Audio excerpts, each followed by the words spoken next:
ఇంతకాలం భూమి మీద జీవించి కుటుంబ జీవితం జీవించి బిడ్డను సంపాదించి బిడ్డకు వివాహం ఇంతకాలం ఇలా జరుగుతుంది. మరి ఆ ఈ గ్రామంలో ఇలాగ పోషణ అభినందించి మరి జీవితాన్ని వాళ్ళ కుటుంబానికి ఇన్ని సంవత్సరాలు ముడి వేసుకుని కొనసాగించిన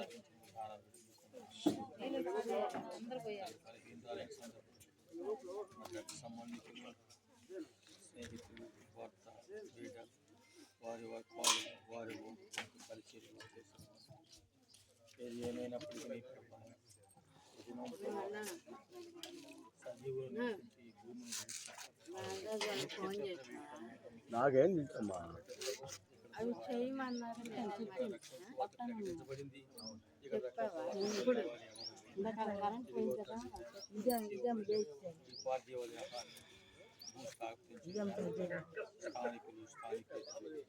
బంధువులు స్నేహితులు శ్రేయోగులు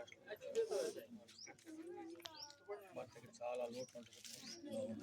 ఆ మాటలో చెప్పలేని లోటు జీవిత భాగస్వామి కోల్పోవడం అనేది అది మాటలలోనే వివరించలేదు. అయినప్పటికీ మా ఈ జీవితంలో అలాగే బిడ్డడున్నాడు తల్లిలే లోటు స్పష్టంగా కనపడుతూ ఉంటుంది.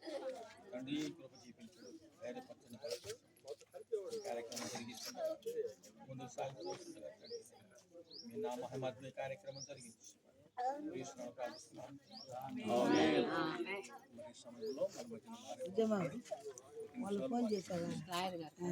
మంచిది. మొదటిగా మీ అందరికి వందనాలు. మీ అందరికీ మన రక్షకుడైనటువంటి ప్రభువైన యేసుక్రీస్తు నామములో వందనాలు. మరి ముఖ్యంగా ఈ కుటుంబానికి, వెంకటేశ్వర గారి కుటుంబానికి, అలాగే ఈ యొక్క లెపర్సీ కాలనీలో ఉన్నటువంటి వారందరూ కూడా కింగ్ సోల్మాన్ గారి యొక్క తరపున మీ అందరికీ వందనాలు. అన్నగారు బేతనీ కాలనీలో వాళ్ళు చాలా మంది ఉన్నారు. వాళ్ళు మరి ఇక్కడ వాళ్ళు ఏం ఫీల్ అవ్వకూడదు, వాళ్ళకి నేను ఒక మాట చెప్పాలనుకుంటున్నాను.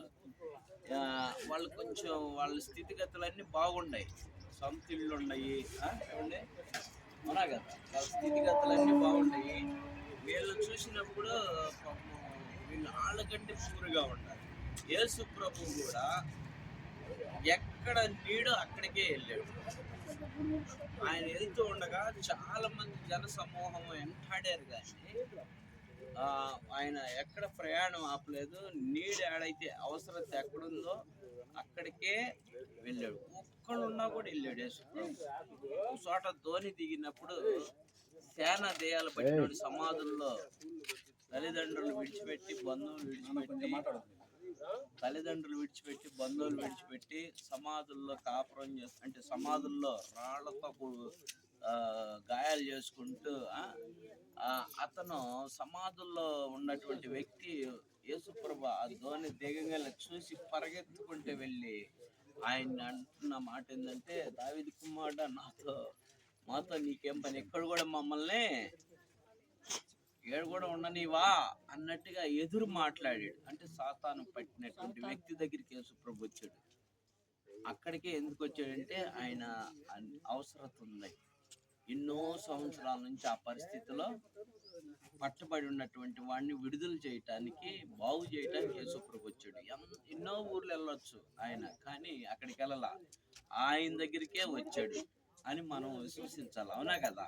నేను ఈ కాలనీ చూసినప్పుడు సార్ నాకు ఫోన్ చేశాడు, అయ్యా నీ దగ్గరికి వస్తానంటే, ఎందుకయ్యా నేనేమన్నా నువ్వు నా దగ్గరికి రావటం ఎందుకు, నేను వస్తాను మీ దగ్గరికి, ఎక్కడ అని అడ్రస్ చెప్తే వచ్చేది. నేను కింగ్ సోల్మాన్ అన్న నన్ను పంపించాడు ఇక్కడికి, చూసిరామని. నేను అన్నకి రిపోర్ట్ ఇచ్చాను, అన్న ఇక్కడ పలానా చోట కూడా ఉన్నారంట కుష్ఠరోగులు, వాళ్ళని కూడా మనం సహాయం చేయాలి, సంవత్సరం అనగానే వెళ్ళి చూసిరారా, వాళ్ళకి మనం సహాయం చేద్దాము అన్నాడు. నేను ఈ లోపల మరి నా నెంబరు ఎలా దొరికిందో, నా కాడ ఉంది సార్, ఎలా ఫస్ట్లో ఆ నెంబర్ పట్టుకొని నాకు ఫోన్ చేశారు. నేను ఇక్కడికి రావాలనుకుంటే వీళ్ళే నాకు ముందు అడ్వాన్స్ అయి ఫోన్ చేశారు. మంచిది ఎక్కడికెళ్ళగా దేవుని కృపను బట్టి ఏడకొచ్చాను. ఏడకొచ్చిన తర్వాత 2-3 సంవత్సరాల్లో కింగ్ సాల్మాన్ అన్న ద్వారా మీకు దేవుని యొక్క మహాకృపను బట్టి సహాయం ఏదైనా అందింది. గుండు సూదే అందింది.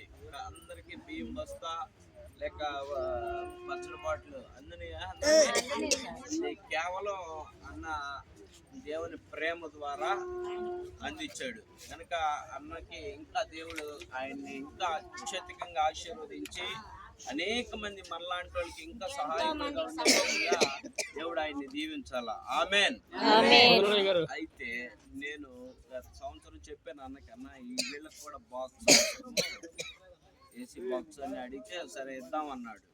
ఇద్దామంటే వీళ్ళు ఏం చెప్పారంటే, అయ్యా మేము ఆడ పెట్టుకుంటాం బాక్స్, మాకు కుదరదు కదా, నాకు పెట్టి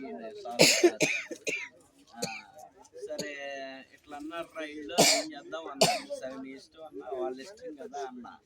సరే దేవుని కృపను బట్టి అమ్మగారి యొక్క సమాధి కార్యక్రమానికి ఇచ్చాడు దేవుని కృప. మంచిది. కొద్ది నిమిషాలు వాక్యం విందాం. ఈమె దేవుని నమ్ముకుందా? బాప్తిస్మం పొందిందా? అయితే ప్రకటన గ్రంథంలో ఉంది 14వ అధ్యాయంలో 13వ వచనంలో ఉంది. చదవండి ఒకసారి వాక్యాన్ని, జాగ్రత్తగా వినండి ఈ మాటలో.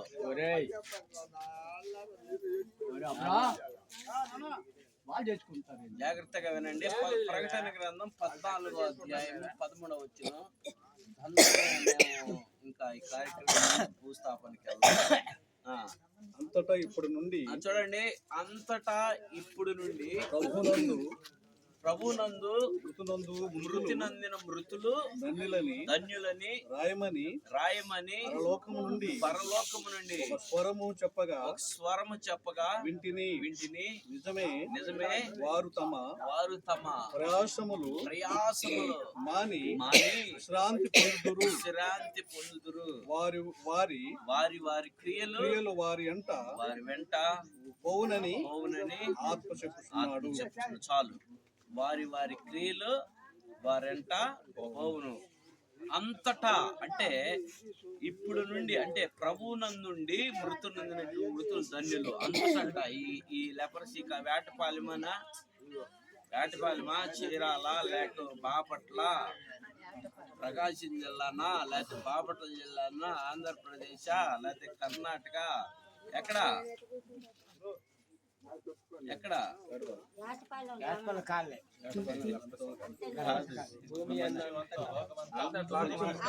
అది భూమి మీద ఉన్నటువంటి మానవులు ఎవరైనా సరే ప్రభువునందుండి మృతి నందినటువంటి మృతులు ధన్యులు. అంటే యేసు ప్రభుని అంగీకరించి మారు మనసు పొంది వారి పాపములను ఒప్పుకొని పరిశుద్ధపరచబడి పవిత్రులుగా మారి ఆయన రక్తంలో కడగబడిన వారు ధన్యులు, మిగతా వాళ్ళు కాదు. అర్థమైందా? ఎందుకు కాదంటే ఒకవేళ బాప్తిసం పొంది కూడా, ప్రభు నమ్ముకొని బాప్తిసం పొంది కూడా వారి యొక్క క్రియలు బాగోకపోతే వారి క్రియలే వారెంట వస్తాయి. ఏ క్రియలు చేస్తే వాళ్ళు వస్తాయి. చిన్న ఎగ్జాంపుల్ చెప్పి నేను ముందుకు పోతా. బాప్తిసం పొంది కూడా దొంగతనం చేశారనుకో, వాళ్ళని ఏమంటారు? వాళ్ళు చేసిన క్రియ ఏంది? దొంగతనం కదా. వాళ్ళని ఏమంటారు? దొంగలే అంటారు కదా. ఒకసారి దొంగతనం చేసి పట్టుబడ్డాడు అనుకో, పలానా వాళ్ళు ఎవరు? దొంగలే. నువ్వు యాడికెళ్ళా వాళ్ళ గురించి చెప్పే మాట అదే. ఎందుకంటే వాళ్ళ క్రియ ఏంది? దొంగతనం. అంటే వాళ్ళు దేవుని నమ్ముకున్నా, బాప్తిసం పొందినా, వాళ్ళు చేసినటువంటి పనిని బట్టి వాళ్ళు దొంగలుగానే ఎంచుతారు. అంతేనమ్మా? అవునా కదా? అంటే వాళ్ళ క్రియలు వాళ్ళు ఎంటే పోతాయి. యాడికెళ్ళి ఎవరు ఇటు దొంగడు వచ్చాడు జాగ్రత్త అంటారు, దొంగడు వచ్చాడు జాగ్రత్త అంటారు. సో ఈ రీతిలో అలా దేవుని నమ్ముకొని కూడా ఇలాంటివి చేస్తే దొంగలే అంటారు. అవునా కదా? సరే, నేను శారీరక పాపం గురించి చెప్పట్లేదు, అర్థమైందా? కొన్ని ఉన్నాయి, వాటి గురించి చెప్తున్నా. ఆజ్ఞాతిక్రమమే పాపము. ఇప్పుడు ఈ ప్రపంచమంతట కూడా ప్రభువునందుండి మృతులైనటువంటి మృతులు ధన్యులు. ఈ గారి యొక్క చరిత్ర నాకు తెలీదు. దేవుని నమ్ముకున్నదంట, మంచిది, దేవుని రక్తంలో కడగబడింది. మనకు ఒక క్రైస్తవులకి మనకు ఒక నిరీక్షణ ఉంది. ఏంటంటే క్రైస్తవులకు మాత్రమే ఉంది. అయ్యా అదేంది హిందువులకు లేదా అంటే ఉంది, వాళ్ళకి కూడా. క్రైస్తవులకు ఉన్నటువంటి నిరీక్షణ ఏంటంటే మొదట బ్రతికున్న మనకంటే చనిపోయినటువంటి వారు మొదట మనకంటే ముందు యేసు ప్రభుని చూస్తారు. అవునా? ఎలా చూస్తారంటే వీళ్ళు చనిపోయినాక పరదేశికి వెళ్తారు.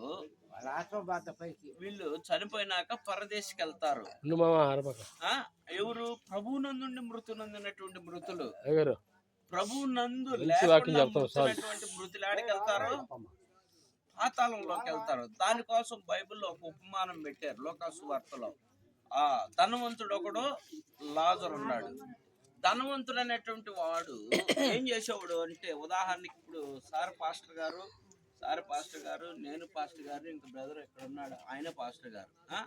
చూడండి, పాస్టర్ ఆయన కూడా ఓదారాన్ని వస్త్రపు ఆ దినాల్లో యాజకులు తప్ప మరెవరు వేసేవాళ్ళకి లేదు అవకాశం.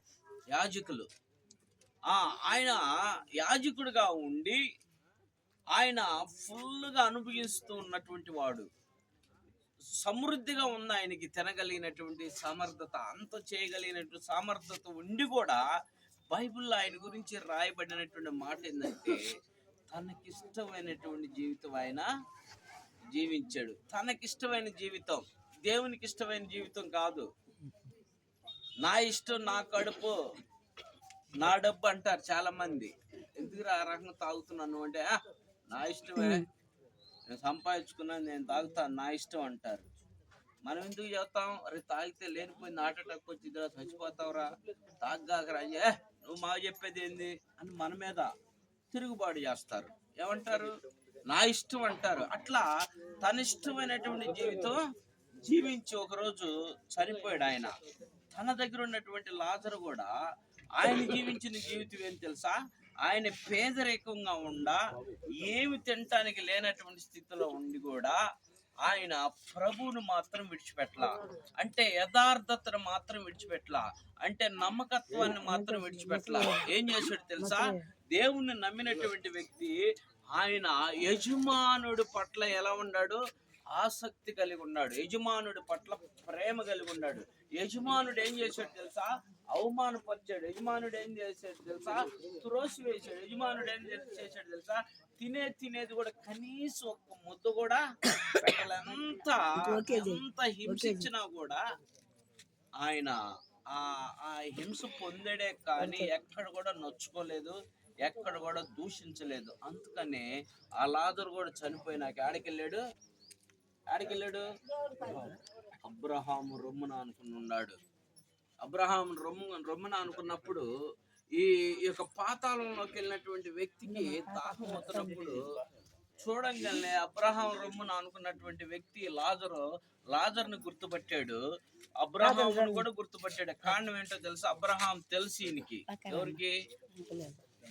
యాజకుడికి, ధనవంతుడికి తెలుసు. అబ్రహాం కేక పెడతాడు, అబ్రహమా, తండ్రి అయిన అబ్రహమా, అయ్యా నీ రొమ్మున అనుకున్నటువంటి నీ దగ్గర ఉన్న లాజర్ను పంపయ్యా, నా గొంతు ఎండిపోతుంది, నేను భయంకరమైన యాత్ర పడుతున్నానయ్యా, నాకు ఆయన చిటికి నేలు గోరుతో ఒక్క డ్రాప్ నా నోట్లు వేపి అయ్యా, నేను అల్లాడిపోతున్నాను. ఏంటి అబ్రహాం ఏం చెప్పాడు తెలుసా? నువ్వు వేరు, మేము వేరు, నీకు మాకు మధ్య ఉంది అగాధం ఉంది కదా. ఇప్పుడు క్రైస్తవులుగా ఉన్న మనము లోకంకి ఏముంది? మన మధ్య అగాధమే ఉంది. అర్థమైందా? మనం లోకంలో పడితే పట్టారు లోకంలో అంటారు, అది ఉన్నా కదా, ఏడగో వెళ్ళిపోయినట్టే లెక్క. వాళ్ళు ఏడు నుంచి కింద పడ్డా కింద కాదు, మన విధానం ఏడకో వెళ్ళిపోయిద్ది అనమాట. అవునా కదా? అగాధమైనటువంటి లోకంలో మనం జీవిస్తూ ఉన్నాం. ఈ లాజరు ఆయన్ని ఎక్కడ కూడా నొచ్చుకోలేదు, దూషించలేదు. ఆయన్ని తన యజమానుడిగా అంగీకరించాడు. క్రియల్లో కూడా క్రియ ఏం చేశాడు తెలుసా? తన బల్ల మీద అంట పడినటువంటి ముక్కలను కూడా ఏరుకొని తిన్నాడు అంట. అంటే బల్లను కూడా క్లీన్ చేసినట్టే. బల్లను కూడా క్లీన్ చేసినట్టే. అంత ఆయన నమ్మకముగా, అంత ఒబీడియంట్గా ఆ పని చేశాడు. ఆ పని చేసినటువంటి వ్యక్తికి ఆయన క్రియలు ఆయన ఎక్కడ తీసుకెళ్ళి అబ్రహాం రొమ్మనికి ఆనుకునే విధముగా తీసుకెళ్ళి, ఈ ధనవంతుడు ఏంటి, తనకిష్టానుసారమైన జీవితం జీవించాడు కనుక తన క్రియలు ఎక్కడ తీసుకెళ్ళి పాతాళంలోకి, యాతన స్థలంలోకి తీసుకెళ్ళిపోయినాయి. తల్లిగారు ఎలా జీవించిందో నాకు తెలియదు. నేను ఉన్నది ఉన్నట్టు చెప్పాలని ఆశిస్తూ ఉన్నాను. అది ఏదైనా కానీ అమ్మ జీవించినంత కాలం క్షేమంగా, అంటే దేవునికి ఇష్టరాలుగా ఉంటే ఖచ్చితంగా పునరుత్థానంలో మనం ఆమెని చూడగలుగుతాం. అర్థమైందా? ఇప్పుడు ఆమె పరలోకానికి వెళ్ళిద్ది అనేది గ్యారెంటీకి చెప్పగలుగుతాం. ఆమెకి ఇష్టమైన జీవితం దేవునికి ఇష్టమైన జీవితం జీవించకుండా తన ఇష్టమైన జీవితం ఆమె జీవిస్తే మనం చేయగలిగేది ఏమీ లేదు. ఆమె స్థానం ఎక్కడికి వెళ్ళి ఆమె క్రియలు ఆమెని ఎక్కడ తీసుకెళ్తాది? ధనవంతుడిని తీసుకెళ్ళినటువంటి స్థలంలోకి ఆమెను తీసుకెళ్తాయి. కానీ నేను ఆమె నరకానికి వెళ్ళాలని చెప్పట్లేదు, కానీ ఆమె గురించి ఆమె చెప్తే ఇన్ని చెప్పిన ఆమెకేం అర్థం కాదు. బతుకున్న వాళ్ళు మనందరి గురించి చెబుతున్నా నేను ఈ మాటలో. బతుకున్న వాళ్ళ గురించి చెబుతున్నా. ఏమన్నా తెలుసా? మన ఇష్టానుసారమైన జీవితం మనం జీవిస్తే మనం ఎక్కడికి వెళ్తాం? అది దేవునికి ఇష్టానుసారమైన జీవితం మనం జీవించగలిగితే మనం దేవుని దగ్గరికి వెళ్ళగలుగుతాం. అంతేనా కాదంటారా? అవునా కదా? దేవునికి ఇష్టానుసారమైన జీవితం జీవించాలని నేను ప్రభు పెట్టి మీకు తెలియపరుస్తున్నాను. ఎందుకంటే రాకడ బహు సమీపముగా ఉన్నది. ఎవరు ఎప్పుడు పోతారో కూడా తెలియట్లా. చూడండి, నేను గత సంవత్సరం నుంచి 3 మరణ వార్తలు ఇక్కడ విన్నాను. 3 4 మొత్తానికి. లాస్ట్ స్టౌట్పురం మీటింగ్ లో పోయిన సంవత్సరం ఇదే దినాల్లో చనిపోయారు కదా. మన 1 నెల క్రితం అమ్మ చనిపోయింది. సాంబే కూడా చచ్చిపోయాడు. సాంబే చచ్చిపోయాడు. తర్వాత తల్లి గారు చచ్చిపోయారు కదా. ఎంతమంది ఇప్పటికి? 4 చనిపోయారు. సరే, ఈ 4 చనిపోయారు. చూడండి, అంటే అందరూ చనిపోయే వాళ్ళే. భూమి మీద నేను ఉంటాను అన్న వాళ్ళు ఎవరైనా ఉన్నారా? ఎవరైనా ఉన్నారా? ఎవరు లేరు. అందరూ చనిపోవాల్సిందే. ఇంకో గొప్ప వార్త ఏం చెప్పమంటారు మీకు? శుభవార్త, గొప్ప శుభవార్త ఒకటి చెబుతున్నా. దేవుడు మనిషికి మరణం పెట్టడం ఎంతో బ్లెస్సింగ్. అది మీకు అర్థం కాదు. దేవుడు మనుషులకి మరణం పెడతాం ఎంత మంచిదో తెలుసా? ఇదిగో, అధిక ఆయుష్ ఉంటే 70-80 సంవత్సరాలు అయినప్పటికీ ఇక ఈ తల్లిని అడిగామా ఇప్పుడు, అమ్మా ఎలా ఉన్నావంటే, ఎలా ఉన్నావమ్మా నువ్వు? అమ్మా ఏంది, ఏం మాత్రం అంటే ఏం మాటలు కాదు, ప్రభువే కాపాడుతున్నాను. అసలు నీకున్న బాధలేండి అది చూడండి. సో చెప్పగలిగేది మరణం ఖచ్చితంగా అందరికి వచ్చేది. అది రాకుండా చేసినట్టుగైతే ఇప్పుడు రక్షణ కోసం తిరుగుతున్న సేవకులకి కుదరదు. చచ్చిపోవటం అయ్యా, నేను చచ్చిపోవాలి, నన్ను చంపయ్యా అని ప్రార్థన చేయని చర్చలు కట్టేవాళ్ళు. ఇప్పుడు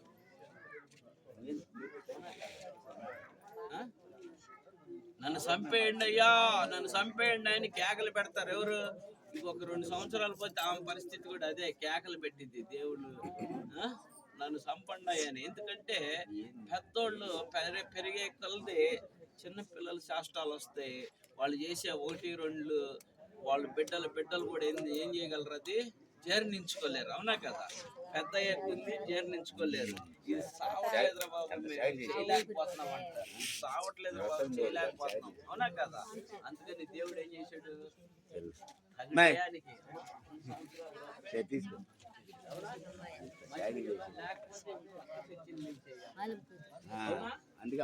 దేవునికి స్తోత్రం. అందుకని ప్రభు అంతటా ఎక్కడ కాదు, ప్రభు నుండి మృతునందులంత మృతులు ధన్యులు ధన్యులు ధన్యులు. ఇప్పుడు ఈ ధన్యత ఎందుకంటే మనకంటే ప్రభుత్వం ముందుగా చూడటానికి వెళ్ళింది.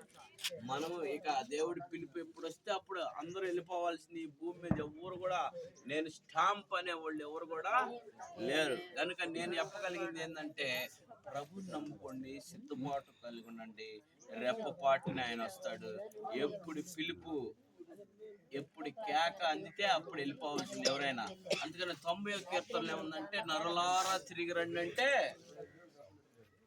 ఇప్పుడు వీళ్ళ కుటుంబం ఉంది కదా, ఆయన పిలుపు ఈమెకే ఏమే జయమ్మ జయమ్మ గారికే వినపడింది. ఎవరు పిలుపు? దేవుడి పిలుపు. నరులారా తిరిగి రండి అని ఈమెను పిలిచాడు. ఆ పిలుపు ఈమెకే వినపడింది, ధన్మనే వెళ్ళిపోయింది. ఆ పిలుపు అందరికి వచ్చింది ఒక్కొక్క రోజున. సరేనా? ఈ పిలుపు కోసం మనం సిద్ధంగా ఉండాలి. ఎలా ఉండాలి సిద్ధపాటు? ఆయన రక్షణ మన చేత పుచ్చుకొని సిద్ధపాటులో కలిగి ఉండాలి. ఎప్పుడు పిలిస్తే అప్పుడు వెళ్ళటానికి, అయ్యా నేను రానులే అంటానికి కుదరదు కదా, కుదరదు. సో దేవుడు ఆ పిలుపుని అందుకుని దేవుడి దగ్గరికి వెళ్ళిందని మనం విశ్వసిద్దాం. ఆమె క్రియలు ఆమె వెంట పోతాయి, మిగతాది మనం చెప్పుకోకూడదు. చెప్పుకుంటే మా మీద మీరు ఫీల్ అవుతా ఉంటారు. దాన్ని బట్టి మేము యథార్థంగా చెప్పాలి కాబట్టి, వాక్యం ఉన్నట్టు చెప్పాలి కాబట్టి, ప్రభుని నమ్ముకోండి, దేవుని రక్షణ పొందండి, నిత్య జీవానికి వెళ్ళండి. నిత్య నరకం ఉంది, నిత్య జీవం ఉంది. దేవుని నమ్ముకున్న వాళ్ళు నిత్య జీవంలోకి వెళ్తారు, దేవుని నమ్ముకున్న వాళ్ళు నిత్య నరకానికి వెళ్తారు. వాళ్ళు బ్రతుకుతారు, యుగ యుగాలు నరకంలో కాలుతారు. ఇక పొయ్యి మండుతుంది. చూపి అమ్మ, పొయ్యికలు చూపి. ఎవరైనా ఆ నొప్పులు పుట్టుకోగలరా మీలో? అంతకంటే పెద్ద మంటలు వస్తాయి. ఆ మంటల్లో కాలకుండా ఆనందంగా ఇట్లా గట్టి మీద ఉండటానికి ప్లాన్ చేయండి. అంటే ఈ గట్టి మీద ఉండాలంటే ప్రభుని నమ్ముకోవాలా, పరిశుద్ధంగా ఉండాలా. అటు పరిశుద్ధత మీ అందరికీ కలగాలని, మనం అందరం ఆయన రాజ్యంలో ఉండాలని ప్రభు పేట మీకు తెలియపరుస్తూ ఈ కొద్ది మాటలు ముగిస్తున్నాను. వెంకటేశ్వర గారి కుటుంబానికి, వారి కుమారుడికి, వాళ్ళ కోడలికి, వాళ్ళకి మనవ సంతానానికి, వారి రక్ష సంబంధికులు, వారి బంధువులకి, చేరొచ్చిన మీ అందరికీ సదాకాలం ఆయన ఆదరణ కలిగి ఉండును గాక. దేవుడి కొద్ది మాటలు దీవించును గాక. ఆమేన్. ప్రార్థన చేసుకుందాం. అందరి కడకి ఉన్నట్టు ప్రార్థన చేసుకుందాం. మన మధ్య నుండా మా పట్ల నుంచి వచ్చిన మరి అన్నం మక్క ఉంది, వచ్చిన ప్రార్థన చేస్తాం. మహాగురుడా, మహోన్నతుడా, పరిశుద్ధుడా, నీకు వందనాలు స్తోత్రాలు. అవునయ్యా. గొప్ప దేవుడా, నీకు వందనాలు స్తోత్రాలు. ఈ దినం ఈ రీతిగా ప్రభా మేమందరం ఇక్కడ కూడి నాయన ఈ కార్యక్రమంలో పాల్గొనడానికి నాయన మీరు ఇచ్చిన సమయం తండ్రి. అయా వెంకటేశ్వర కుటుంబాన్ని మీరు జ్ఞాపకం చేసుకున్నారు తండ్రి. వారి ఇరువురు ఏ స్థితిలో ఎక్కడికి వచ్చారో మీరు తెలుసుకున్నారు. వారి భర్తలుగా ఈ స్థలంలో జీవించారు, ఆశ్రయించారు. అయా చాలా కాలం తర్వాత కుమారుని ఇచ్చారు. అయా తండ్రి, ఆ బిడ్డ ఎదిగి ప్రభా నాయన, అయా తండ్రి వివాహమయ్యి కుటుంబంగా ప్రభా నాయన వారు చేర్చబడి వారికి 2 బిడ్డలు ఇచ్చిన ఆయన ఈ కుటుంబాన్ని మీరు ఆస్వాదించారయ్యా. నీకు స్తోత్రాలు. ఎంతగానో కష్టజీవులు ప్రభా అయా, ఎంతో కష్టపడి పనిచేసింది నాయన ఆ తల్లి ప్రాకులాడి మీ లోకంలో ప్రభా అయా. అలాగే నీ సన్నిధిలో ఏ రీతిగా తన మనసులు నీకు అర్పించిందో లేదో మీరు ఎదిగిన దేవుడు అయా. నీకు స్తోత్రాలు నాయన. సమయం నీది ప్రభా, నీ చేతిలో ఉన్నది, మా చేతిలో ఏమీ లేదు. మేము ఈ లోకంలో జీవించుతున్నంత కాలము ప్రభా మా జీవితం ఎలా ఉన్నది, మేము ఎలా జీవిస్తున్నాము అని గుర్తెరగడానికి సహాయం చేయము. ఒకప్పటికి అందరం చనిపోయేవారమే ప్రభా అయా. నీ సన్నిధికి రావాల్సిన వారమేనాయన. ఈ లోకంలో మేము జీవించిన జీవితమే ప్రభా అయా మీరు తీర్పు తీర్చేది నాయన. అయా ఎలా జీవించాలో మంచి చనిపోయినప్పుడు మిగిలిన వారు గ్రహించుకున్నట్టుకు సహాయం చేయండి. చూపించండి. నీ అడుగు జాళ్ళ నడిచే భాగ్యం దయచేయండి. గ్రామస్తులందరికీ మారు మనసు మీరు దయచేయండి అయా. నీకు బిడ్డలుగా వారికి చేయండి. నీ పాదాలు పట్టుకునే బిడ్డలుగా చేయండి అయా. కాలము ప్రభు నాయన అయా పరిపూర్ణమైన అయా సంపూర్ణమైన దినాల్లోకి మేము వచ్చి ఉన్నాము ప్రభు. మీరు అక్కడ సమీపంగా అయ్యా మేమందరం సిద్ధపాటు కలిగి సహాయం చేయండి. ఇదిగో నాయన నాని గారిని మీరు తీసుకొచ్చారు, వారిని పెట్టిన ప్రేమను బట్టి నీకు వందనాలు ప్రభు. మేము ఏ పాటి వారము నాయన తండ్రి అయినప్పటికీ మమ్మల్ని పట్ల ప్రేమించి మా తల్లిదండ్రులను ప్రేమించి నాయన గ్రామాన్ని ప్రేమించి ఆ బిడ్డను ఇక్కడికి నడిపించినందుకు నీకు వందనాలు అయా. అలాగే సాల్మన్ గారిని కూడా మీరు జ్ఞాపకం చేసుకున్నాను. మా తల్లి గారు కూడా ఎంతగానో ప్రయాసపడుతున్నారు అయ్యా. ఈ కాలనీ కూడా ప్రభు ఎంతగానో ప్రయాసపడుతున్నారు తండ్రి. నీకు స్తోత్రాలు. వారి కుటుంబాలను దీవించండి, వారి సేవలు దీవించండి, వారి పరిపాలన మీరు ఆశీర్వదించండి నాయన. ఇక్కడ చేరిన ప్రతి బిడ్డని మీరు జ్ఞాపకం చేసుకురండి ప్రభా. మేమందరం రక్షణ పొంది ప్రభా ఒక దినాన మేము కలుసుకుంటామని నిరీక్షణ కలిగి ఉండటకు సహాయం చేయండి. ఈ కార్యక్రమం అంతట్లో మీరు తోడుగా ఉండి నడిపించండి ఆయన. మీకే మహిమ పొందినట్లు సహాయం చేయమని, ఈ కార్యక్రమంలో మీరు తోడుగా ఉండి నడిపించమని యేసయ్య నామమున అడిగి వేడుకొంచున్నాము. మహాపరిశుద్ధుడు మా తండ్రి, సర్వశక్తిమంతుడా, త్రియేక దేవ, ఇంతవరకు నాన్న మరి దేవా మరి పుస్తక కార్యక్రమంలో తండ్రి చక్కగా ప్రభుత్వ దేవా మాకు జ్ఞానము కలుగుతానికి, గ్రహింపు కలుగుతానికి దేవా మీ దాసుడు నా తనైన నాన్నగారిని ఎత్తుపట్టుకొని దేవా ఇచ్చిన వాక్యాలను బట్టి నీకు వందనాలు ప్రభా. అవనయ్యా నిజంగా నా తండ్రి మేము నా తండ్రినైనా ఎలా బ్రతకాలో నా తండ్రినైనా మా క్రియలు ఏమై ఉన్నాయో నా తండ్రి ఒకసారి నా తండ్రి మాకు మేలు కొలిపినందుకు మీకు వందనాలు తండ్రి. కనుక మేము సిద్ధపాటు కలిగిన వారుగా, దిద్దుకునే వారిగా నా తండ్రి దేవా మీ రాజ్యానికి నా తండ్రి మేము నేను సిద్ధపాటు కలిగిన వారుగా ఉండటానికి నా తండ్రి కృప చూపించి దేవా సహాయం చేయండి. ఇదిగో అంతేకాక నా తండ్రి ధనవంతుడి విషయంలో ఆయన చెప్పినాడు తండ్రి, లాజరు విషయంలో చెప్పాడు తండ్రి, నీతికి అవినీతికి ఎంత తేడా ఉందో నా తండ్రి అయ్యా. ఇదిగో నేను కళ్ళకు కట్టినట్టుగా నా తండ్రి చెప్పినగా నా తండ్రి ఈ వాక్యాలు మేము ఎన్నోసార్లు విన్నాం, కానీ ప్రభా మరొకసారి మేలుకొల్పినారు. మీకు వందనాలు ప్రభా. కనుక ఈ వాక్యములు నా తండ్రి మా హృదయంలో నింపుకుని వాక్యానుసరంగా నడుచుకుని దేవా మేము నా తండ్రి మీ రాజ్యానికి సిద్ధపాటు కలిగిన వారి గురించి నాయన సహాయం చేయండి. ఉద్యమ గారి మీ చేతులకి దేవా అప్పగింపబడి ఉంది ప్రభా, నీకు వందనాలు. అలాగే వెంకటేశ్వర గారిని జ్ఞాపకం తీసుకోండి. కుమారుని దర్శించిన ఆయన, వృద్ధుని దర్శించండి తండ్రి, తన బిడ్డలను దర్శించి దేవా తన రక్త సంబంధికులందరికీ నాన్న ఓదార్పుని నా తండ్రి, నెమ్మదిని నా తండ్రి దేవా వారి నా తండ్రి నీకు మహిమార్థంగా రక్షింపబడే కృపతో వారిని నింపమని దేవా విషయంలో ప్రార్థిస్తున్నాం. కూడి వచ్చిన బిడ్డలందరూ కూడా మీరు జ్ఞాపకం చేసుకోండి. అందరి పట్ల మీ ఆత్మ కాపుదలు ఉంచండి. అలాగే ప్రభా నాని గారితో వచ్చిన దేవా మరి ఆ టీం అందరినీ కూడా జ్ఞాపకం చేసుకో దేవా. క్షేమంగా వారి ప్రాంతాన్ని మీరు చేర్చగలిగిన దేవుడు అని నమ్ముచున్నా తండ్రి. ఈ భూస్థాప కార్యక్రమానికి వెళ్తుండగా నా తండ్రి ఏ శోధన అంటాడక మీకు మహిమార్థంగా ఈ భూస్థాప కార్యక్రమం జరిగించి మీరు మహింపొందమని మీ తోడు మా అందరికి ఉంచమని ప్రభువైన యేసుక్రీస్తు వారి నామమున అడిగి వేడుకుంటున్నాను మా పరమ తండ్రి.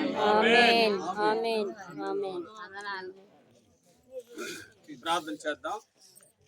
మహాగణుడా, మహోన్నతుడా, సర్వశక్తి కలిగిన కృప కలిగిన తేజమయ ఈ పరిశుద్ధ శ్రేష్టమైన పాదములకు వందనాలు, స్తోత్రాలు. ఈ దినదాసులు మా తండ్రి వెంకటేశ్వర్లు గారిని బట్టి, తన భార్య నాయన జయము గారిని బట్టి ప్రార్థిస్తూ ఉన్నాం. మరి ఇరువురు కూడా నీ సన్నిధిగా రక్షణ పొంది నైనా నీ సన్నిధిగా నడుచుకుని నైనా జీవించినటువంటి కుటుంబం దినదాసురాలు నైనా మరి కాలనీలో ఎంతగానో నా తండ్రి అన్ని కుటుంబాల ఎడల మంచిగా మా తండ్రి జీవించి అందరికీ సహాయ సహకారం